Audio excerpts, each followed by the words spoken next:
Olá, espectadores da SGTV, uma alegria imensa nesse mais um programa do Almanac Confusão, receber aqui em nosso estúdio uma pessoa muito especial, amigo meu já há séculos e músico, José Eugênio. Tudo bem, Zé? Tudo bem. Ô Zé, eu acho que o público merece já começar ouvindo o seu violão. Muita gente não sabe, né? Você é conhecido aqui como jornalista do Daqui. Mas nós vamos ver aqui o Zé Eugênio músico. Pode começar com a música, Zé? Vamos lá.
Zé, me deu vontade até de cantar a música.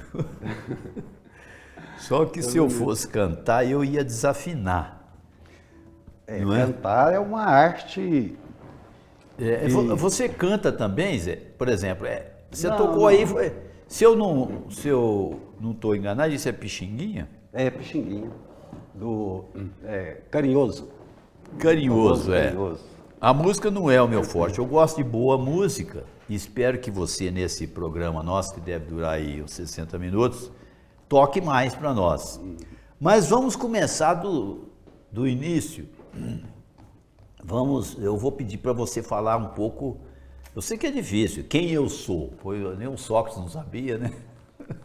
Mas fale um pouco sobre o Zé Eugênio, onde nasceu, pais, uma rápida pincelada nas suas origens. Uai, Edson, eu me considero São Gotardense, né? Eu vim para cá com 4 anos de idade, né? Então, como diz, já sou da terra mesmo, né? Mas eu nasci no Rio Paranaíba.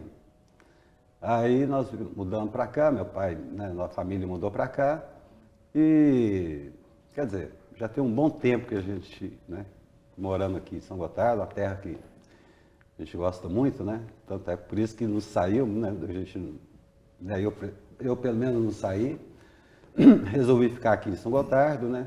E aqui passei minha infância, minha adolescência, minha juventude, né? E até os dias de hoje. Pelo que eu conheço de você, a palavra Cruvinel. Você morava no Cruvinel. Acho que o povo hoje nem sabe o que é Cruvinel. Não, hoje eu moro no Cruvinel. Mas, na verdade, meus pais tiveram a sua origem no Cruvinel. Cruvinel, para quem não sabe, é uma região, né? Uma pequena região pertinho da cidade aqui, né? Perto do Taquaril. Perto do Taquaril, Meu né? pai nasceu lá, praticamente, minha mãe, né? Eles se conheceram lá. Aí ficou aquele laço, né? E você não falou nem o nome do seu pai e de sua mãe. Meu pai, o Vicente Moreira, né? Que é falecido, mas continua presente na vida da gente, né? Sempre. Minha mãe, Angélica Rocha, né? Mais conhecida por Lola. Dona Lola. Dona Lola, né? Então, nós somos aí família, vamos dizer assim, tradicional da cidade, né? Certo. Sim, e você é sobrinho de um prefeito aqui, o Zé Moreira, né? Isso, sobrinho. O Zé Moreira. Já foi entrevistado aqui na SGTV. Pois é. Pois é, Zé, mas você estudou, por exemplo, primário, foi no Afonso Pena, depois São Pio X, como é que foi isso? Foi no Afonso Pena, depois fui para o Pio X, né? E Foi aluno de quem? Professor que você poderia nomear, por exemplo? foram vários, né? Teve, por exemplo, na época do professor Tarcísio, né? A Dona Vitória, Dona Mitico, são vários, né? Zé, você era um bom aluno, um cara assim, exemplar? Não, Ou era meio não, bagunceiro? não. Eu acho que geralmente eu passava assim meio apertado, sabe? Porque naquela época também era mais rigoroso, né? Mas foi uma época boa, né? Muito, muito legal, né? Que você tem boas lembranças, né, da escola. Apesar do que eu, assim, a minha formação, por exemplo, que eu me considero um jornalista, né? Porque afinal de contas eu escrevo no jornal, né? Tenho um jornal, mas não tenho diploma, né? Então isso aí é curioso, porque tem a faculdade de jornalismo, né, e tudo, né? Mas eu aprendi foi meio que autodidata, né? E principalmente por adotar um hábito, né, que foi fundamental em toda a minha vida, né, que foi o hábito de leitura, né, de ler, né, que é a grande escola, né. Infelizmente, pelo menos na minha época, talvez, acho que hoje também, a escola não costuma incentivar muito a leitura, né. Eu lembro que eu não gostava, tinha aquela coisa de obrigar, né. Então você criava até uma resistência, né, com a leitura. E foi quase que depois que eu terminei o segundo grau que eu aprendi o hábito de ler, né? Foi ali pelos 17, 18 anos? 17, 18 anos, né? Aí então, você começou a ler o que exatamente? Literatura? Eu li, Você lembra de algum literatura. autor assim que abriu assim para você? Não? Foram vários livros, né? Que marcam demais, né? Dá para citar um, por exemplo? Tem um que tem até um título engraçado. Para te comer melhor. Foi um livro que né, ele não é pornográfico não, né? É a maneira, né, de abordar, né, um tema também que foi muito legal. Depois, né, um livro que inclusive foi você que me indicou, que também me marcou demais, que foi Em Busca do Tempo Perdido, né, do Marcel Proust, né? Proust, Rapaz, o cara quando começa a ler Proust acontece muita coisa. Acontece muita coisa, né? E é uma grande escola, né, que a gente recomenda, né, para todo mundo, né? Exatamente. Porque a leitura ela tem uma força assim muito, muito interessante, que ela consegue te tirar do cercadinho, né? Até então é como se você vivesse no cercadinho. Parece que arrebenta a seca. Então aqui, né? você abre todas as fronteiras, aí você conhece experiências totalmente inusitadas e distantes daquele seu mundo, né? Sim. E te amplia, né, a percepção e a capacidade de perceber que o mundo é muito mais amplo, né, muito mais, né, mais complexo até, né? E isso é uma escola, que foi essa escola principalmente que me deu, né, umas ferramentas para me poder desenvolver uma linguagem, né, que muito tempo depois eu vim a usar, né, através do jornal, né, o jornal daquele foi fundado em 2009, né, então já tem aí um tempinho. Zé, eu estou vendo que você está pulando e eu estou querendo segurar um pouco, sabe por quê? Você até falou assim que eu que abri essa possibilidade de ler Proust, eu tenho no meu currículo outra, vamos dizer assim, outra coisa que eu fiz, que foi indicar para o Apps, nosso querido Apps, que também já foi entrevistado pela SGTV, que é escritor, ele faleceu muito novo. Ele começou a ler Proust porque eu indiquei para ele. Eu era fanático com Proust, né? Aí eu indicava para todo mundo, e você falou isso aí. Outro autor que também, né, veio dessa escola, que é o Balzac, né? Também francês. Começou a ler Balzac. Também francês, né?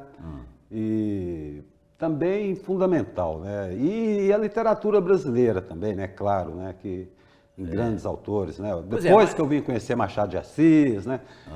Aí já é outra história. Eu já né? estava esperando citar, mas eu preciso te segurar um pouco, porque o nosso papo aqui não é ilimitado, como eu acho que poderia e até deveria ser.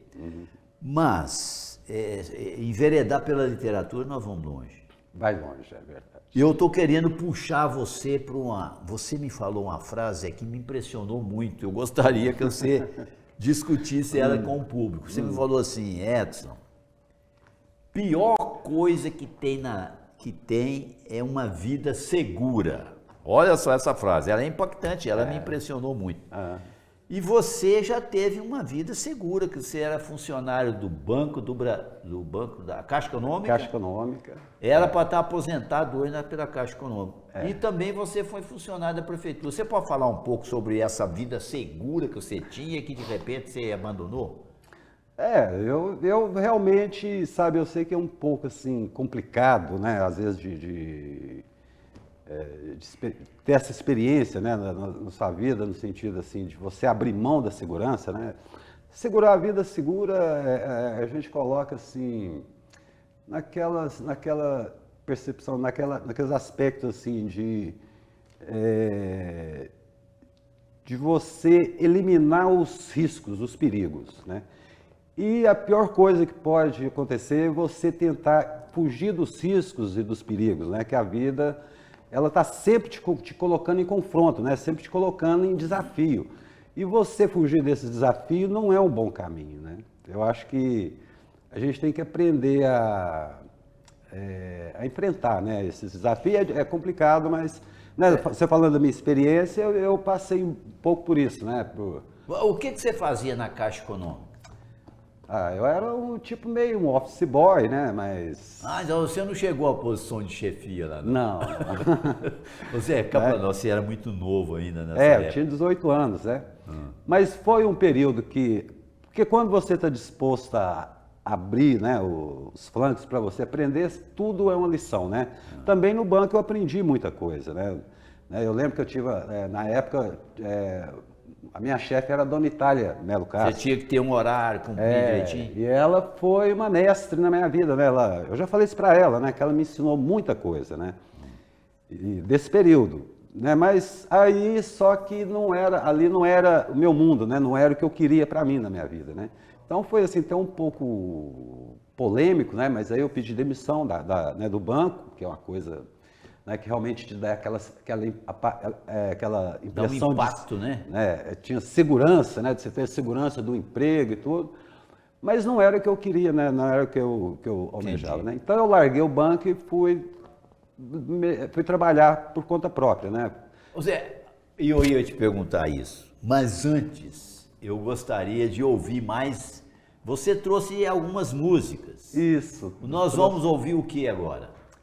Nós podemos ouvir o Chopin, que é uma música né, que até uma experiência que eu estou tendo agora, eu aproveitar para fazer aqui uma propaganda, Edson, que eu estou começando a trabalhar com home studio, que é para produção de áudio, né? Sim. Então, depois a gente fazendo umas experiências, eu resolvi gravar umas 2 musiquinhas nesse estúdio, né? É coisa meio doméstica, né? Mas com ele você consegue ter uma qualidade sonora melhor, né? Tá, então nós vamos pedir aqui para soltar a música que você gravou no seu estúdio. Gravei no meu estúdio, que chama Motif de la Tristesse, que é do Chopin, que é um compositor franco-polonês, né? E um dos grandes compositores, né?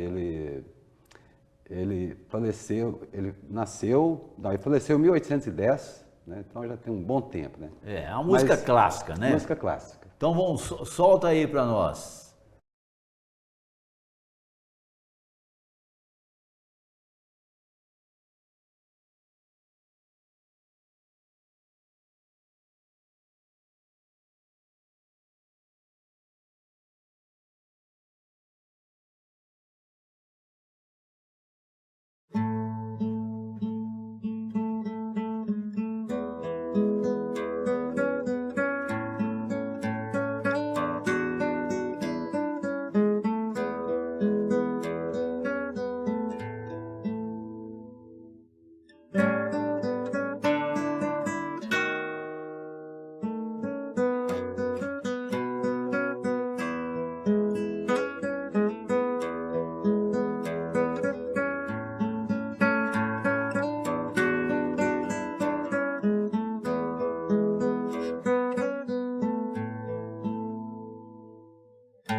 Ô Zé, olha, bacana demais.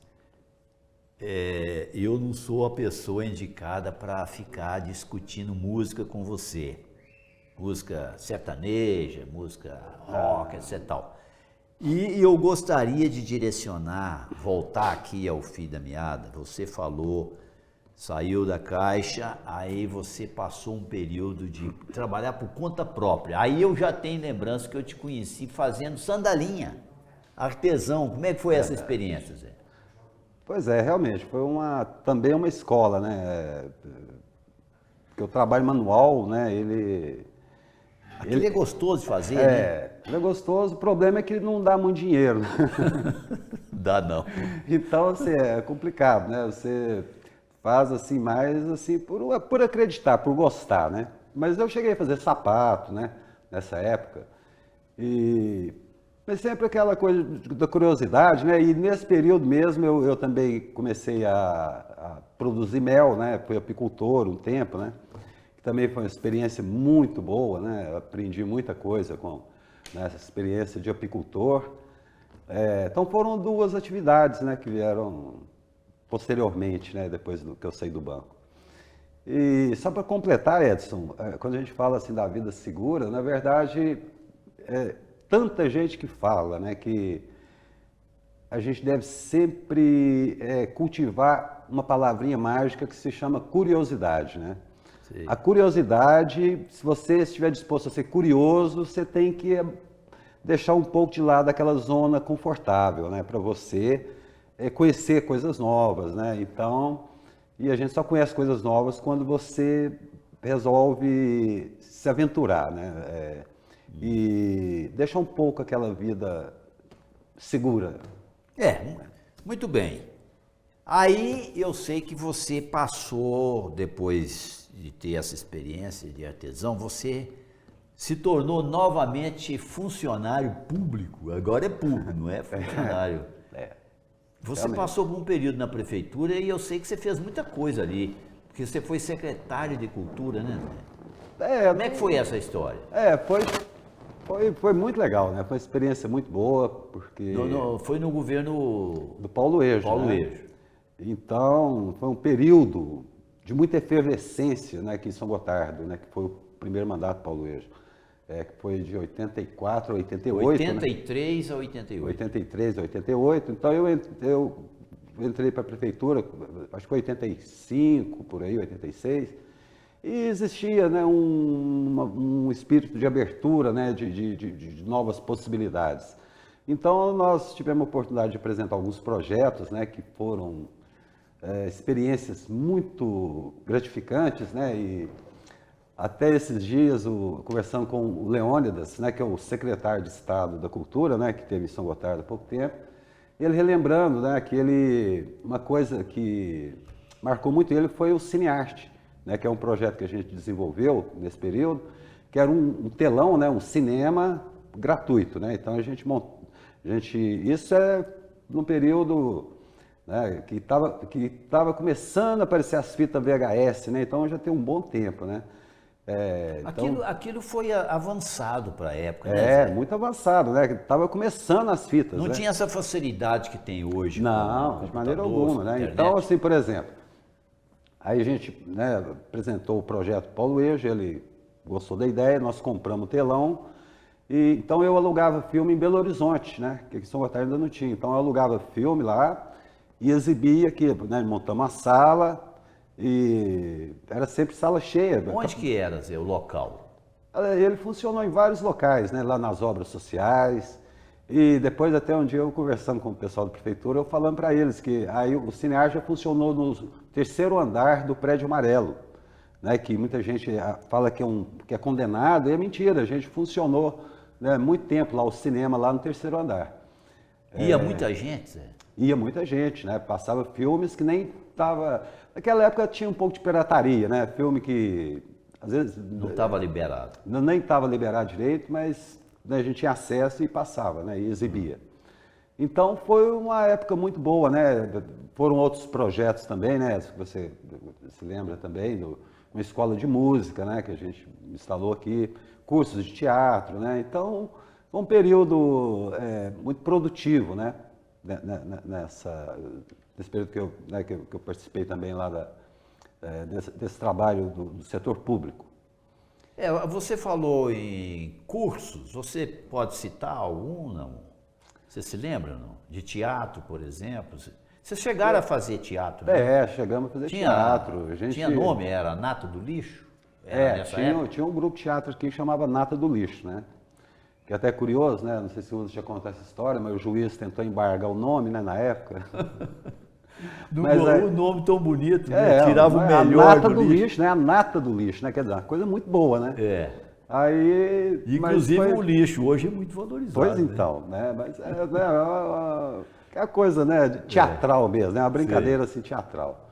Mas foi muito legal, né? A gente trouxe professores de Belo Horizonte, né? Que vieram ministrar curso aqui, com convênios, né? Com a Secretaria de Cultura, do Palácio das Artes, né? Então, foi um período bem interessante, rico, né?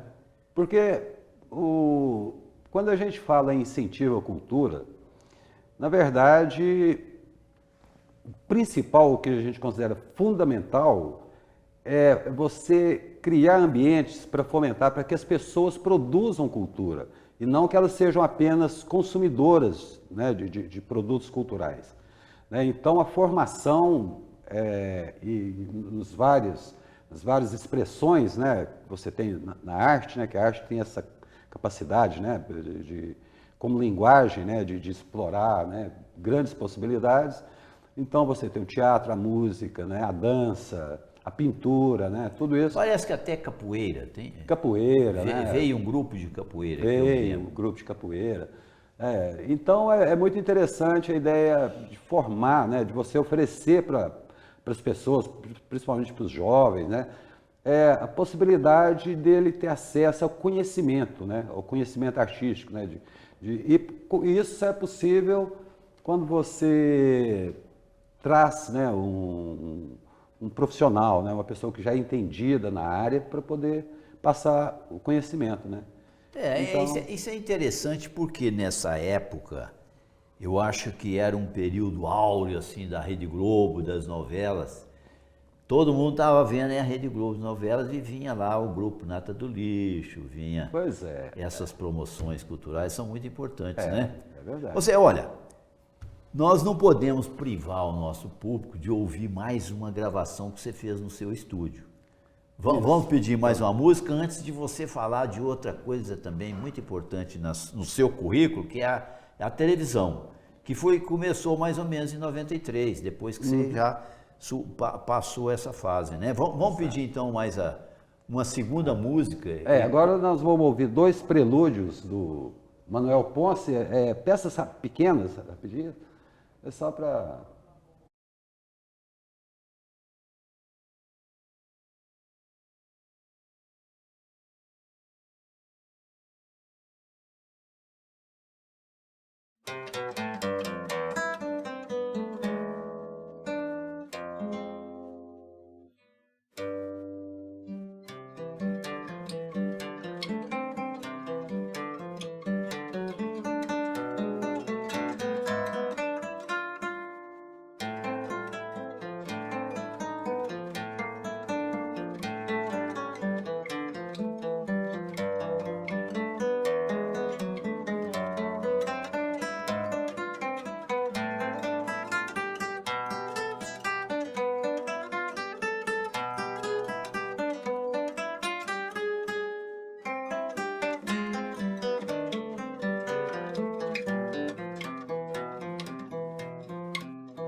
Muito bem, acabamos de ouvir mais duas peças, como é que se chama mesmo?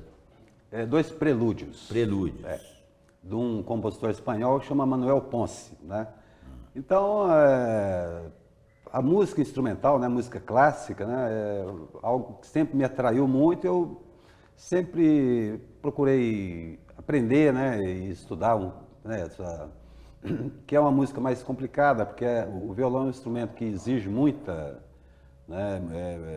estudo, né, mas que vale a pena, né? Eu, pelo menos, gosto muito do som do violão, né? Acho muito legal. Ou seja, essas coisas não caem do céu, não. Você deve ter andado alguns quilômetros, vai para lá e vai para cá, para encontrar um mestre, né? Você fez isso em Belo Horizonte, não fez? Como é que foi isso? Foi um período, eu estudei um período muito curto, né, na verdade. Foi durante um ano, né, que eu ia uma vez por semana a Belo Horizonte. Aí, lá eu tive a oportunidade de aprender, por exemplo, a ler partitura, né? Porque você aprendendo a ler partitura já te dá uma abertura muito grande para você ter acesso a composições, né? Que você às vezes nem conhece, né? Você toca uma música, né, que você não conhece, mas você sabendo ler a partitura. Então, a partir daí, aí eu comecei a estudar sozinho, né? Mas uma coisa mais de hobby, sabe? Uma coisa mais de fruição pessoal mesmo, né? De uma curtição pessoal. Então, mas que é muito bom, né? Eu acho que é uma experiência, né, que eu receito para todo mundo, né? Aprender a tocar um instrumento, né? O violão. Você chegou a participar da escolinha do professor do Gabriel, Sargento Gabriel, não? Cheguei a tocar lá algumas vezes, mas pouco. Porque no meu instrumento, eu sempre gostei de violão, né? E lá é mais instrumento de sopro, né? De sopro, né? Ô Zé, eu estou vendo que você tem um gosto especial pela música clássica, mas e se eu te perguntar, como uma pessoa que não entende, música sertaneja, rock, o que você tem a dizer sobre isso? Gosto, né? Gosto Mas tem um péssimo gosto nessa história também, entende? Tem. A música, por exemplo, tem a música de consumo, ela é, na verdade... Ela é fácil, uma música fácil? É uma música fácil, né? Ela tem os elementos dela de repetição, usa muito, né, a repetição, mas isso não significa que a gente não deve avaliar uma música, não é pelo gênero da música, né?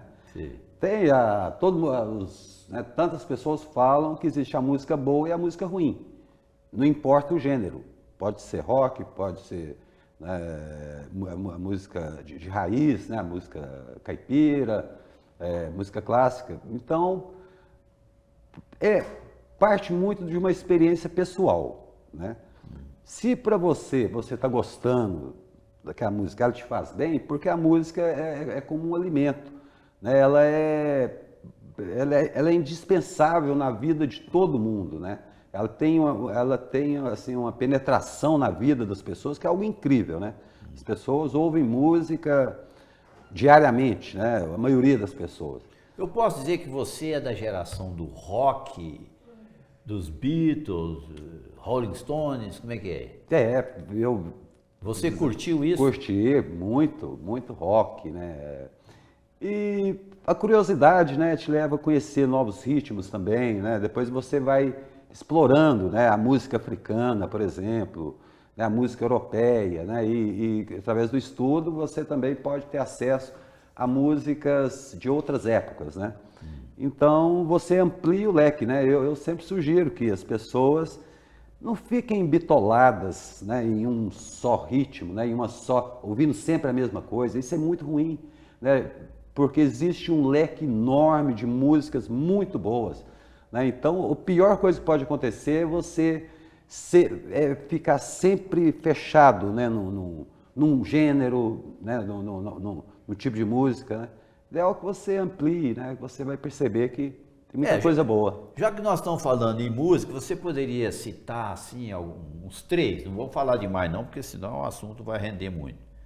Uns três compositores que você considera especiais na música brasileira? Na música brasileira, né? São inúmeros, né? Tem demais. Mas vamos para 3, então. Tom Jobim, né? Tom Jobim. Que não pode... Não pode ficar fora. Né?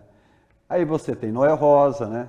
Você tem dos compositores da música instrumental também, né? Você tem Hermeto Pascoal, você tem Roberto Carlos, tem grandes obras, né? Grande compositor, Roberto Carlos. Né? Dessa fase, né? Da Tropicália, né? Da música brasileira. Chico Buarque, né? Por aí vai, né? É muita gente, né? Que tem... Entendi. Né? Que são grandes. E hoje, Zé, que está atuando hoje assim, você acompanha? Não? Às vezes você não acompanha, né? Que está aparecendo aí, né? A música hoje está assim, tá muito pasteurizada, né? A indústria... Pasteurizada é que iguala tudo, né? O mercado, na verdade, ele tem os seus interesses econômicos. Então, o que ele faz? Ele cria produtos que vão atender uma fórmula muito bem feita, de modos que a pessoa não tem como fugir. Então, assim, acontece algo que é muito, infelizmente eu tenho que falar isso, mas acontece assim, muito de quem controla o gosto musical das pessoas não são as pessoas, é a indústria, né, que produz, porque ela tem esse interesse. Então, muitas vezes a pessoa acha que ela está ouvindo aquilo porque ela gosta, porque ela está querendo, mas não. Ela está manipulada, né? Ela está sendo manipulada, né? É algo que tem um apelo, né? É como uma droga, né? Né? Então... O cara consome compulsivamente. Compulsivamente e... Sem saber que está sendo dominado. Exatamente, né? Que aquilo é um produto de mercado, né? Então, aí você entra nas fórmulas, né? Repetitivas. Que é um risco, né? Zé, eu já vi que isso também é assunto para uma outra entrevista específica. O assunto está rendendo muito, mas eu gostaria que você falasse um pouco sobre a sua experiência na televisão, não na Rede Globo, mas na SGTV. Porque você é fundador da SGTV. Nós participamos, né, da fundação da TV e também, né, se encaixa bem naquela ideia que a gente falou inicialmente de você perder o medo de buscar coisas novas, né, você se aventurar, né, que é só por esse caminho que você consegue ter acesso né, a algo novo, né, para sua vida. E aí a TV né, ela tem um pouco disso. Inclusive, né? Você era repórter, né? Você chegava com o microfone... Exatamente. Foi assim, né? Sem saber direito como é que era. Né? Foi um período complicado, né? Porque eu assumi a posição de repórter, né? De entrevistador, né? De estar na frente das câmeras, né? No início da TV. E é muito desafiador, né? Então teve até uma cena curiosa, porque também, né, nesse aspecto, você não teve escola, né? Não teve ninguém que te ensinou, então você tinha que aprender meio na marra, né? Mas eu não esqueço um dia que o contato com a câmera é algo que tem as suas particularidades, né? Que você aprendendo, né? Você vai perceber que na verdade foi cinegrafista também, né? Fui também. Mas você vai perceber que na verdade você não está conversando com uma câmera, você está conversando com uma pessoa que está te olhando, né? Igual aqui agora tem uma pessoa que está conversando com alguém. E a melhor maneira de você se portar diante da câmera é da mesma maneira que você se porta diante de uma pessoa. Na verdade é algo muito simples, na verdade. Então você tem que desmistificar essa máquina, né? E quando você consegue isso, você alcança essa naturalidade, né? É isso que você fala. Então teve uma cena comigo que foi muito curiosa, porque eu tinha aquela coisa, um medo da câmera e aquela coisa. E um belo dia eu resolvi conversar com a câmera. Aí eu virei para a câmera e conversei com ela, sabe? Falei assim, olha, gente, não tem como a gente se separar, né? A gente vai ter que conviver junto, né? Então, vamos ser amigos, vamos, né, conviver assim, pacificamente. E Curiosamente, depois desse dia eu perdi o medo da câmera. Sabe? Você fez ali uma psicanálise. Fiz uma ali. psicanálise com a câmera, né? Então foi muito curioso, porque aí foi, sabe, super legal que eu desinibi, perdi o medo, né? E ao longo da TV teve muitas cenas, né? Até eu estava relembrando algumas delas. Por exemplo, a vez que eu entrevistei uma chimpanzé, né? Chimpanzé. No estúdio ao vivo, né? No estúdio mesmo.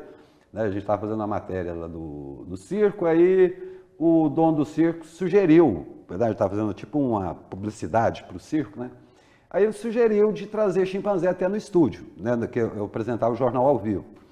E foi uma experiência muito interessante, entrevistar uma chimpanzé, sabe? Que chamava Catarina, né? Ela chegou com um vestidinho, toda arrumadinha, bonitinha, me deu uma olhada assim, né? Sabe? A gente já fez um contato visual, né? Interessante. Ela sentou do meu lado e a gente simulou, na verdade, claro, uma entrevista, mas foi uma experiência muito interessante, né? Isso está gravado aí nos... eu não sei se tem mais essa gravação. Arquivos, né? Mas foi muito interessante, né? Essa experiência minha de entrevistar uma chimpanzé. Né? Mas entrevistei, a gente teve a oportunidade de entrevistar grandes artistas também. Você pode citar um? Assim, por exemplo, que foi são especial? vários, né? Por exemplo, a vez que eu entrevistei o Chitãozinho Chororó, e teve até uma cena curiosa que muita gente achou estranha a pergunta que eu fiz para eles, mas eu achava pertinente, que eles vieram na festa da cenoura. Então eu perguntei para eles o que eles achavam da cenoura. Você não acha que era... Certo. Vocês tinham uma opinião formada a respeito da cenoura. Né? Aí esse cara assim um pouco... Sem entender direito, mas eles falaram que não, que a cenoura é realmente... É só falar que a cenoura é muito gostosa, tem vitamina, que a cenoura é um né? legume interessante, que, né, que ele está presente na salada, sabe? Então, né, pintou um papo assim interessante, sabe? Se eu fosse um entrevistado, eu adoro cenoura, bolo de cenoura, porque, né, eu falava, a cenoura, no caso, era a vedete da festa, né? Ela tinha que ser... ela tinha que aparecer, né? Ela tinha que ser destaque na entrevista, né? Ô Zé, você tem coisa demais para falar sobre essa SGTV. Seria interessante reunir você, o Hudson e eu também, porque eu também fiz muita entrevista, fiz romaria lá na Água Suja, né? Etc. Mas vamos parar por aqui e pedir mais uma música. Será que tem ali no repertório? Antes de você... Não tem não. Tem, mais uma gravada, não tem não? Não, acho que não tem não. Eu vou te ver se eu consigo então tocar. Não vou te pedir isso agora não. Eu gostaria que você falasse sobre a grande obra sua que você está fazendo hoje. Você se tornou um jornalista, já faz parte da nossa história. Eu tenho jornais, para você ter uma ideia, de 1925, já vão completar os 100 anos, né? 1925. 100 anos. Do tempo do Beto Ferreira, que ele escrevia, e outras figuras históricas. E aí eles falavam que o jornal tinha durado lá 20 anos, mas era assim meio intermitente, sabe? Nesses 20 anos tinha espaço vazio muito grande. E o seu jornal já tem quantos anos tem o daqui? Tem 11 anos. 11 anos. Não, 12 anos, né? 2009. 2009? Então, 2019 faz 10. Mais 12 anos. 12 anos. Pois você podia falar um pouco sobre o daqui para nós? Porque o jornal daqui está circulando aí na praça. Pois é verdade. Como é que foi que você virou jornalista? Pois é interessante. Também é um assunto amplo, né? É muita coisa, mas... Assim, resumindo, eu já tinha, né, tido essa experiência de reportagem, né, através da TV. Mas de escrever eu nunca tinha tido. Primeiro eu comecei com classificados, um pequeno, né, classificados. Sim. Aí eu colocava algumas reportagens e tal. E é curioso, porque o processo da comunicação, da informação, passou por grandes mudanças na última década, né, desse período, e depois com o advento da internet. Mas, só para o telespectador ter uma ideia, até final da década de 2000, até 2008, 2007, só jornalista formado na faculdade podia escrever em jornal. Né? Era uma maneira... De limitar, né? De limitar, né? De limitar. Aí houve um questionamento dessa restrição, né? Dessa exclusividade, né? De só jornalista formado poder escrever, fazer jornal. E o Supremo Tribunal Federal foi convocado, vamos dizer, para se manifestar e resolver essa questão. E o Supremo decidiu que não, que a liberdade de expressão é um direito de qualquer pessoa. Né? Qualquer pessoa pode expressar sua opinião. Né? Você não pode cercear. E a partir dessa liberação do STF, né, do Supremo Tribunal, é que me possibilitou criar um jornal, né, um jornal de verdade. Dentro dos parâmetros da exigência. Porque a lei, na verdade, o que acontece? O que delimita, o que né, define os limites? É o princípio da ética, por exemplo, e do próprio Código Penal, do Código Civil, né? Por exemplo, se você fala uma mentira, por exemplo, você pode estar passível de ser denunciado e responsabilizado por aquilo que você está escrevendo. Né? Ou você injuria uma pessoa, por exemplo, né? Calunia, né, uma pessoa. Né? Então, tem a lei que vai reparar esse dano. Né? Então, essa é a lei que vale. Né? A liberdade de expressão é um bem precioso, mas ela não te dá o direito de mentir, como as fake news, né? Porque aí depois veio o advento da internet e ficou tudo livre, né? Ficou tudo aberto, qualquer pessoa pode escrever. Hoje todo mundo é jornalista nas redes, né? E aí perdeu-se, né? Pessoas que não têm um princípio ético, por exemplo, ou um critério. Não tem escrúpulo. Não tem escrúpulo, né? Então então tá cheio de fake news, de mentiras, né? Um conhecimento, né, dos princípios da imprensa, do jornalismo, que você tem que aprender a respeitar. Né? Você não pode manipular, né? Você não pode usar seu escrito para manipular as pessoas. Mas então o jornal surgiu daí. Foi uma experiência muito boa, né, que também me enriqueceu muito, porque me deu a possibilidade de desenvolver, né, a arte da escrita, né, que é muito complexo, né, Edson? E voltando, né, o que me deu a base para poder escrever foram os livros que eu li na minha juventude, né? Foram esses livros que me deram a bagagem, né, para eu poder escrever texto, né, não grandes textos, não, mas dá para, né, para nosso cotidiano, né? Dá para registrar.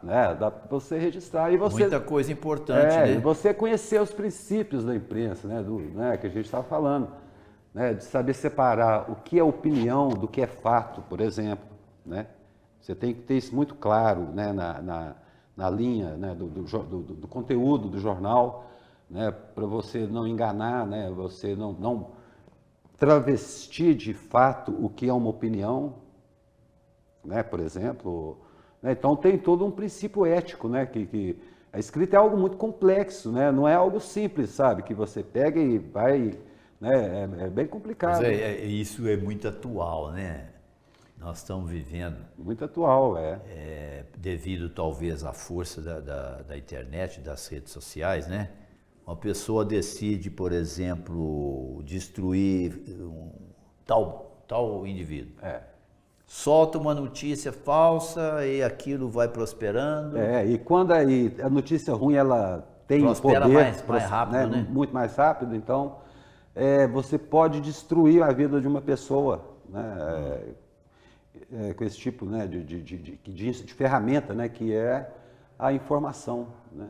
Então, é muito perigoso, né? Muito perigoso. Ô Zé, eu sou muito curioso pela história, e aí pego esses jornais antigos que eu falei que eu tenho, e aí a gente estuda a história, às vezes até pela publicidade, pelas propagandas, né? Por exemplo, o Bento Ferreira tinha farmácia Bento Ferreira, aparece lá. Quem que eram os comerciantes de 1930, 1940? O seu jornal, pela publicidade também, já é um registro histórico de...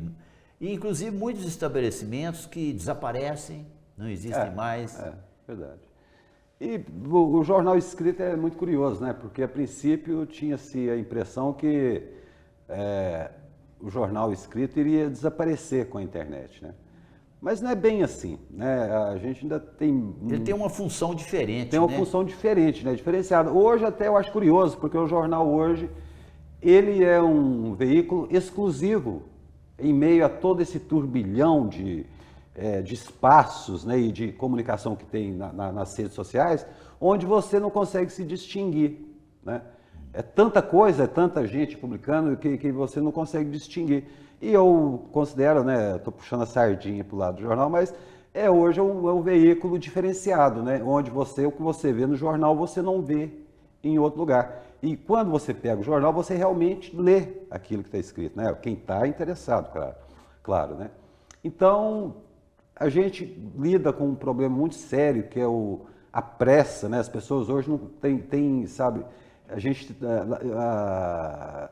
no modo geral, as pessoas estão desaprendendo a se concentrar até, porque elas não têm mais paciência, né, de ter um tempo, de você ler um texto um pouco maior, né? Então é tudo muito rápido, né? Isso vai tornando, vai criando ansiedade e dispersão, né? E dificuldade da pessoa abordar um assunto de uma forma um pouco mais aprofundada, né?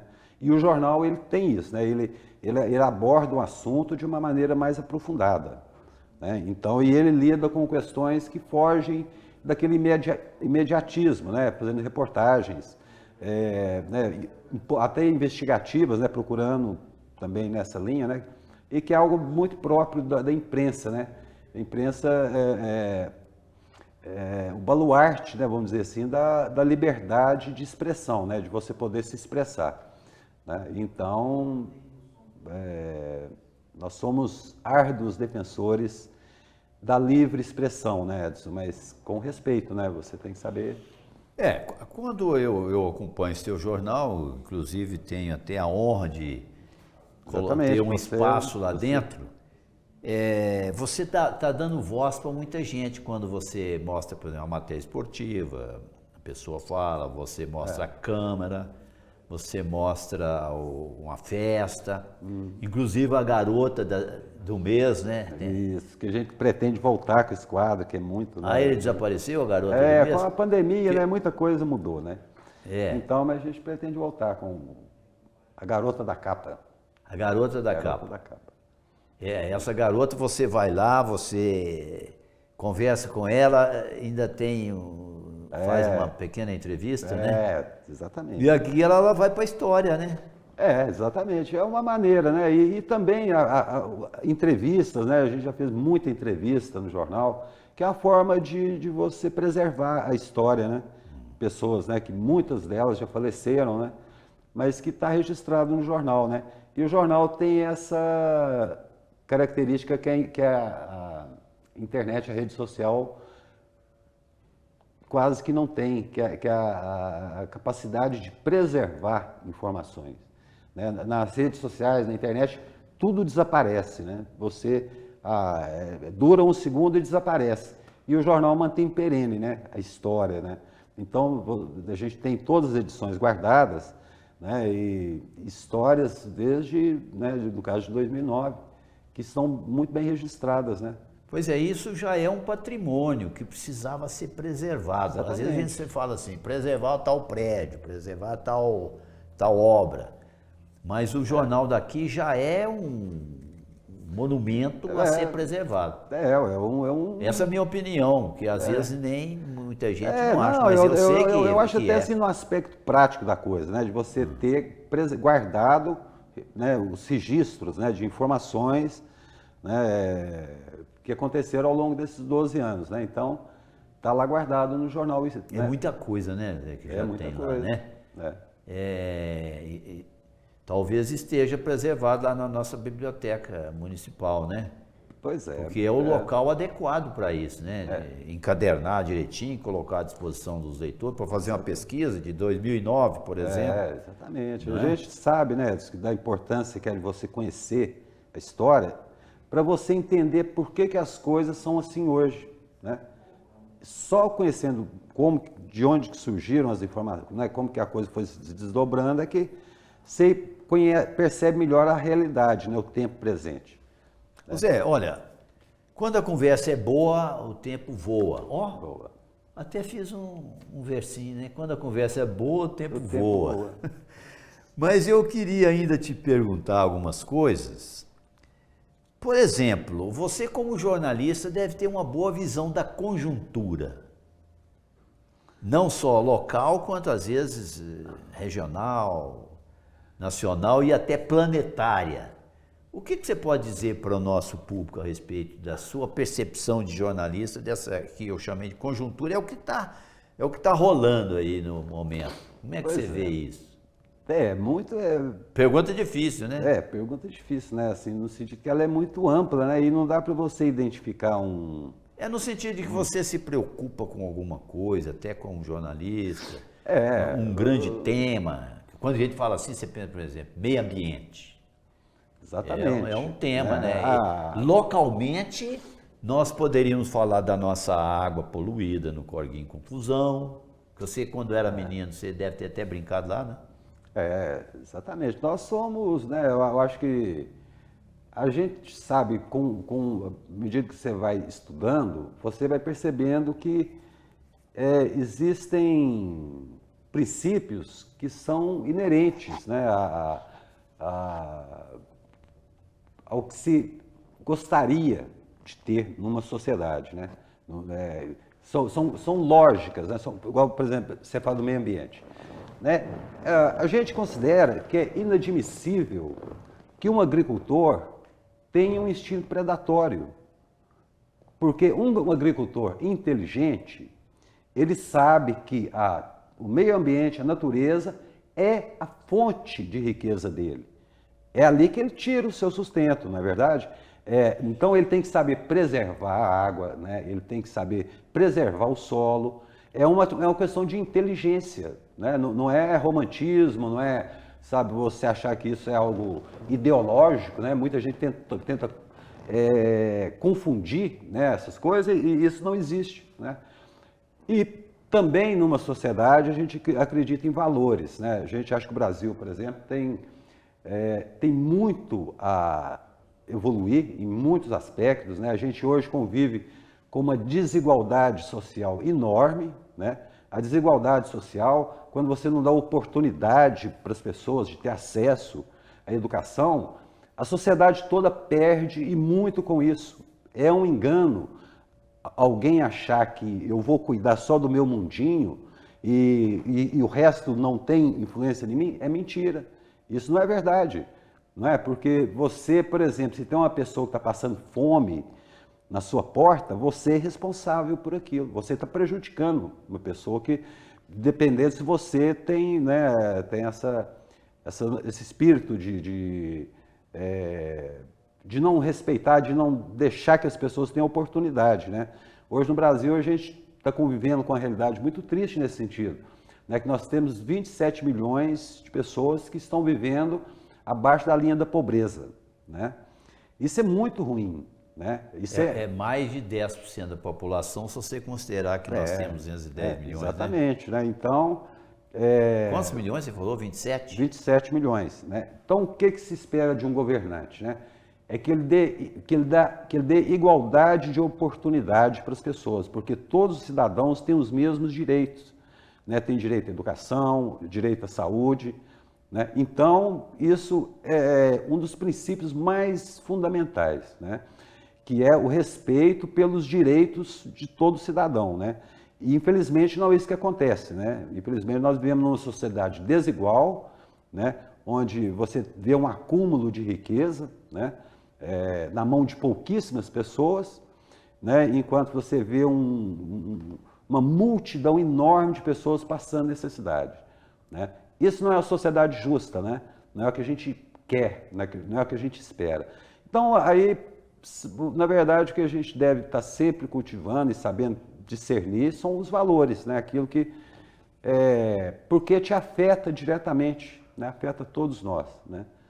E quem lida com jornalismo, com imprensa, tem a oportunidade de ter uma percepção um pouco mais ampla das coisas, né? A gente tem, porque você ouve, né? Você é informado, né, de fatos, né? Você sabe, por exemplo, distinguir o que é uma mentira, né? O que é uma fake news, né? Porque você é informado. Por isso que nós precisamos de pessoas informadas, né? Pessoas que têm acesso à educação, ao estudo, porque ela vai ser mais autocrítica e ela vai ter, inclusive, a capacidade de saber quando uma pessoa está mentindo para ela, né? Ou seja, não é fácil, né? Não é fácil, mas é o caminho. Às vezes o cara chega assim, te conta mentira mais deslavada e você não percebe, né? E não percebe, né? Então, a educação, né? Que é tão fundamental, né? Tão importante. Por isso, Zé, que talvez seja importante a música. Olha só a minha ligação aqui. A sensibilidade para o sutil. Eu falei bonito? Exatamente. Sensibilidade para o sutil. Você perceber o sutil, que não é fácil, né? Você percebe o grosso. Até ampliando um pouco, Edson, a coisa é muito básica, sabe? O que acontece? Você ampliando a sua, né, sentimento, essa sensibilidade sua, você vai perceber, por exemplo, você vai tratar as pessoas como seres humanos e não como coisa, né? Nós vivemos numa sociedade em que tudo é coisificado, né? Você transforma as pessoas em coisa, em produto, né? Então aí vai longe, mas... Ô Zé, né? Eu tô achando que eu vou ter que te interromper, porque agora eu cheguei no Zé Filósofo. Exatamente. Mas eu não diria tanto filósofo, não. Sabe, são experiências muito cotidianas do dia a dia. Por exemplo, você respeitar as pessoas, independente da cor, não é? Sim. Você não ser racista, sabe? Isso são princípios elementares, isso não é filosofia, né? E nem ideologia, sabe? É questão de você respeitar o direito das pessoas. Isso é básico, né? É básico, né? Independente de gênero, de raça, né? Então, por aí. Zé, mas tem aquele ditado que fala de médico e louco, todo mundo tem um pouco. De filósofo também. Também, é verdade. Zé, olha, quando o papo é bom, a gente vai longe. Por incrível que pareça, o nosso tempo aqui já está até vencido, mas eu ainda quero que você se manifeste, porque às vezes, por mais que eu tenha ensaiado a minha entrevista, que a minha colinha está aqui, ó, ainda deixei aqui um espaço para falar assim, o que é que eu não perguntei para você, não toquei, que você acha importante falar? Não é, Edson, eu acho que Acho que deu para você, a sua entrevista foi bem completa, né? Foi. A gente até está brincando, sabe? Porque eu estou sempre do outro lado, né? Estou sempre no seu papel, né? De entrevistador. Então... Agora você é o entrevistado. A gente ser entrevistado, você tem que dar uma reorganizada nas ideias para poder não misturar, né? Então seria uma mensagem sua para o nosso público, que vai ter ainda de brinde, você ainda vai ter que tocar uma música aí de saideira, né? O que você gostaria de falar para o nosso público, que é grande, viu, Zé? São muita gente que está nos acompanhando. Pois é, Não, eu só tenho a agradecer, né, por essa cidade que eu gosto tanto, né, que me deu tanto, né? Eu resolvi não me mudar daqui, né, para outro lugar. Muita gente fala que lá você tem mais oportunidade, né, principalmente nessas áreas, né, que a gente trabalha, né, na área jornalística, mas eu sinto um prazer muito grande de estar aqui em São Gotardo, né, e de estar de alguma maneira contribuindo, né, com a nossa história, né, com a nossa vida, né? Então é muito bom, muito gratificante, né?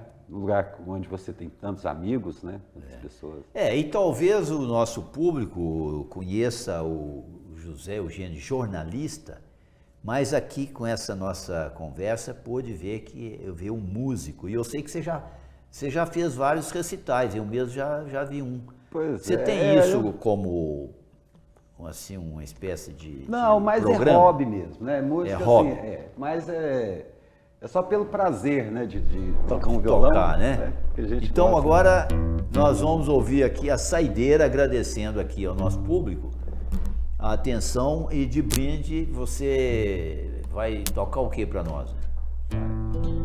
Vou tocar uma música que chama Alma. Eu poderia pedir, Zé?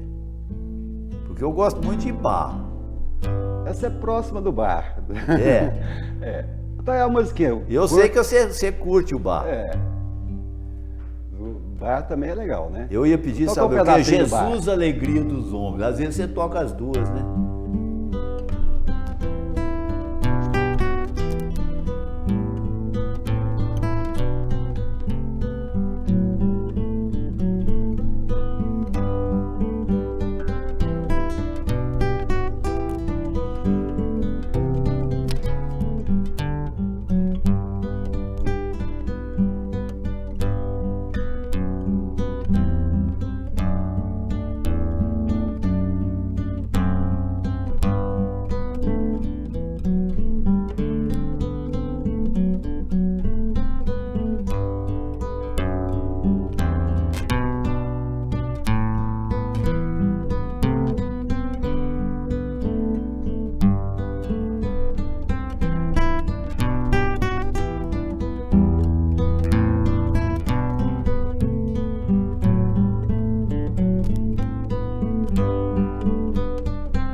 Mais ou menos, né? Muito bem. Pois é, mas você vai ter que me dizer para o público o que é que você tocou agora. É alegria, Jesus, alegria dos homens. Você tá vendo que eu só sei o nome, né, Zé? A melodia dela é conhecida. Mas é bonito, mas me pareceu familiar, sim. É porque eu vejo falar muito, mas ouço pouco.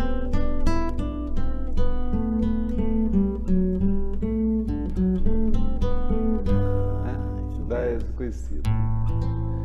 Ô Zé, olha, o nosso tempo aqui já até estourou nesse programa, que para mim foi uma alegria muito grande, espero que tenha sido para todos, que com certeza também foi. Agradeço então a sua gentileza. Até não sei se eu devia falar isso, eu te dei o bolo uma vez, né? Primeira vez. E você foi muito superior, né? Que até me perdoou. Era para você falar assim, não vou mais em entrevista de Almanac. Mas você veio, foi muito bom. Agradeço claro. muito. Para mim, você sabe que é uma oportunidade imperdível, né, Edson? Principalmente pela nossa amizade, pela nossa história, né, aqui na TV, com o Hudson, né? Nós temos uma história de décadas, né? E hoje a gente está junto, né? É uma prova, né? Da firmeza, né? Dessa relação, dessa amizade, né? Então, é muito bom, né? A gente poder estar junto sempre, né? Vamos fazer mais, viu? Porque fazer mais. você jogou muita semente aí e vai germinar. Então agradeço a você, agradeço ao nosso público e até um próximo programa do Almanac Confusão.